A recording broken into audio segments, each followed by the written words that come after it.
ин вагонча ягона сарпаноҳи малоҳату 4 фарзанди ноболиғаш мебошад.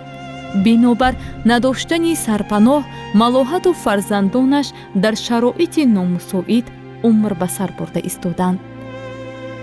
сардиҳои фасли сармо ва набудани оби нӯшокиву қувваи барқ ба саломатии ҳар як аъзои ин оила таъсири худро расонидааст. хунук, зимистон, барфҳои калон, аҳмин ҷоҳо барф даромад. Ҳама кӯрпача, шолчаҳо хунук шуд, бутун ях кард. Таёқ бон бурода мондам, тунук када мондам. бачаҳо почакош хунук худ рафта тавалло када, ушкун кӯмур гирон омда гарм када, ҳамин печкачаки ҳамин уволои шитям.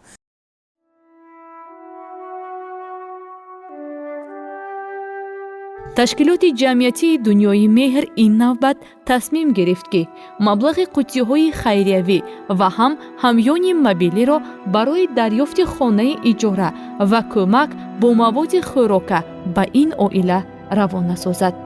боварӣ бар он мебандем ки ин оила аз назари ашхоси саховатманду хайрхоҳ дур нахоҳад монд. амали хайру савоби ҳар яки шумо боиси дастгирии ин оила хоҳад буд.